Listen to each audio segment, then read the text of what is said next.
Good morning. आज मैं आपको पढ़ाने जा रही हूँ कक्षा 10 की क्षितिज पुस्तक का पाठ संख्या 6 जयशंकर प्रसाद। आज मैं आपको जयशंकर प्रसाद की जीवन परिचय के बारे में बता रही हूँ।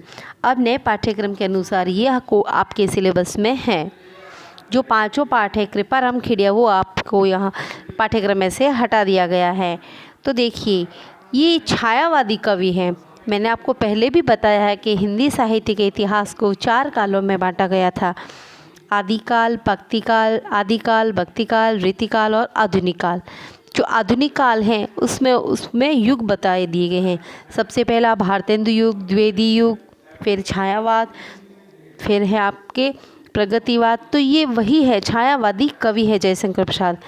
इसमें प्रकृति का विशेष वर्णन किया गया है। तो देखिए, छायावादी कवि जयशंकर प्रसाद का जन्म काशी नगरी में सन 1889 में हुआ था।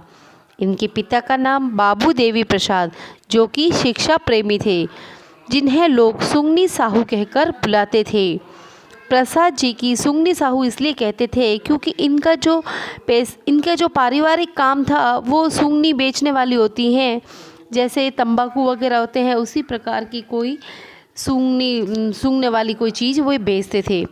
प्रसाद जी की प्रारंभिक शिक्षा का प्रबंध पहले घर पर ही हुआ। बाद में इन्हें क्वींस कॉलेज में अध्ययन हेतु भेजा गया। अल्प आयु में ही अपनी मेधा से यानी अपनी बुद्धि से इन्होंने संस्कृत, हिंदी, उर्दू, फारसी और अंग्रेजी का अच्छा ज्ञान प्राप्त कर लिया था। बचपन से ही इनकी रुचि साहित्य की ओर थी। इंदु नामक मासिक पत्रिका का इन्होंने संपादन किया। साहित्य जगत में इन्हें वहीं से पहचान मिली।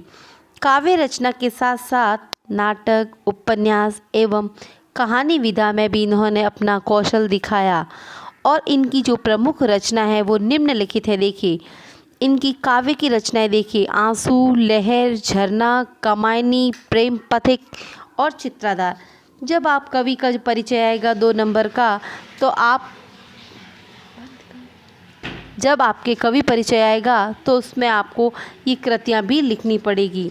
नाटक देखिए: ध्रुव स्वामिनी, विशाखा, राज्यश्री, अजातशत्रु, स्कंदगुप्त, चंद्रगुप्त, एक घूंट। उपन्यास इनके 3 ही है: कंकाल, तितली और इरावती।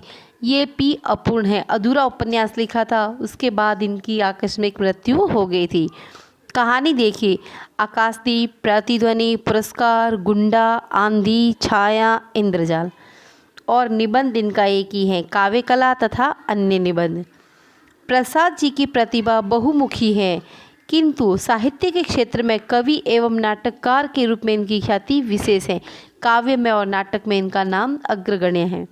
छायावादी कवियों में ये अग्रगण्य है, यानी सबसे पहले जब छायावादी कवियों का नाम आता है सबसे पहले इन्हीं का नाम लिया जाता है।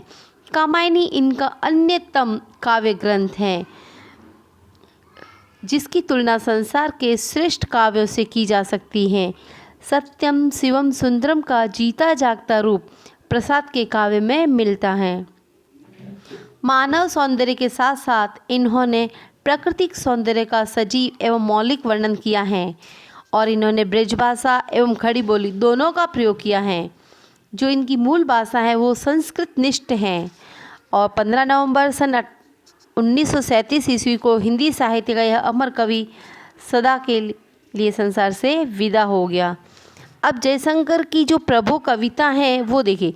जयशंकर प्रसाद की प्रभु कविता इनकी स्फुट कविताओं के संग्रह कानन कुसुम से ली गई है। कानन कुसुम जो इनका काव्य ग्रंथ है उनमें जो स्फुट कविताएं यानी जो छोटी छोटी कविताएं हैं वो सारी संग्रहित हैं, तो कानन कुसुम से ये ली गई है। ईश्वर की स्तुति करते हुए कवि ने उसकी सर्वव्यापकता, सौंदर्य और शक्तिमत्ता का गुणगान किया है। ये जो प्रभु कविता है इसमें यह बताया गया है कि प्रभु सर्वव्यापक है, सब जगह हैं और वह सुंदर है। उनकी जो भी सृष्टि की रचना की गई वो सब सुंदर है और शक्ति संपन्न है। कवि को प्रकृति के प्रत्येक उपादान में ईश्वर का अनंत प्रसार दृष्टिगत होता है। वह कहते हैं जहाँ जहाँ प्रकृति हमें दिखाई दे रही है, जो है वो सब प्रभु की, ईश्वर की ही देन है। चंद्र किरणें ईश्वरीय प्रकाश को व्यक्त कर रही हैं। सागर की उत्ताल लहरें, तरंगे उनका गीत गा रही हैं, स्तुति कर रही है। चंद्रिका है, उसकी मुस्कान है, यानी चांदनी को प्रभु की मुस्कान बताया गया है। और नदियों का जो कलकल निनाद है, जो ध्वनि है, उसे आह्लाद को व्यक्त करता है, यानी प्रभु की खुशी को व्यक्त कर रहा है। वस्तुतः प्रकृति के सौंदर्य और प्रेम से युक्त भव्य रूप को प्रकाशित करने वाला ईश्वर ही है। ईश्वर की कृपा होने पर ही मनुष्य के समस्त मनोरथ पूर्ण होते हैं।